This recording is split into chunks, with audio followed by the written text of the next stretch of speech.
వర్షాకాలంలో dengue fever వచ్చే ప్రమాదం ఎక్కువగా ఉంటుంది. ఎందుకంటే ఈ కాలంలో వర్షాల కారణంగా దోమలు పెరగడానికి అనువైన వాతావరణం ఏర్పడుతుంది. కొన్ని రకాల దోమలు డెంగీ వైరస్ ను వ్యాప్తి చేస్తాయి. భారతదేశంలో డెంగీ కేసులు ఎక్కువగా నమోదయ్యే రాష్ట్రాలలో తెలంగాణ, ఆంధ్రప్రదేశ్లో కూడా ఉన్నాయి. ఈ వ్యాధి చాలా ప్రమాదకరమైనది. అయితే కొన్ని జాగ్రత్తలు తీసుకుంటే దీని నుంచి ఈజీగా బయటపడొచ్చు. డెంగీ ఫీవర్ రాకుండా ఉండాలంటే చేయాల్సినవి, చేయకూడని పనులేవో తెలుసుకుందాం. ముందుగా చేయాల్సిన పనులేంటో చూద్దాం. ఉదయం, సాయంత్రం వేళలో దోమలు ఎక్కువగా ఉంటాయి. ఈ సమయాల్లో బయటకు వెళ్ళేప్పుడు దోమలను వికర్షించే మస్కిటో రిపెలెంట్స్ ను వాడాలి. వీటిలో పికారిడిన్, లెమన్, యూకలిప్టస్ ఆయిల్ వంటివి ఉంటాయి.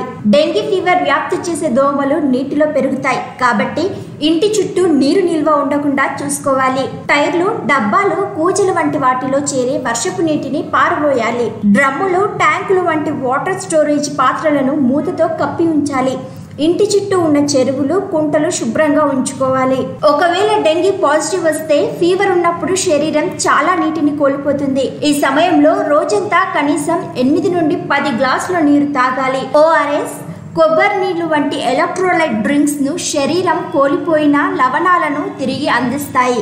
వేడి సూప్ తాగడం వల్ల శరీరానికి నీరు, పోషకాలు అందుతాయి. హై ఫీవర్, తీవ్రమైన తలనొప్పి, కీళ్ళ నొప్పులు, కండరాల నొప్పులు లేదా చర్మంపై దద్దుర్లు వంటి లక్షణాలు కనిపిస్తే వెంటనే వైద్యుడిని సంప్రదించాలి. ఇవి డెంగీ జ్వరం లక్షణాలు కావచ్చు. వేగవంతమైన రోగ నిర్ధారణ, సరైన చికిత్స ఈ జ్వరం నుంచి కోలుకోవడానికి చాలా అవసరం. ఇంకా చేయకూడని పనుల గురించి తెలుసుకుందాం. డెంగీ వ్యాధి లక్షణాలు కనిపిస్తే సొంత వైద్యం చేసుకోవడానికి ప్రయత్నం చేయకపోవడం మంచిది.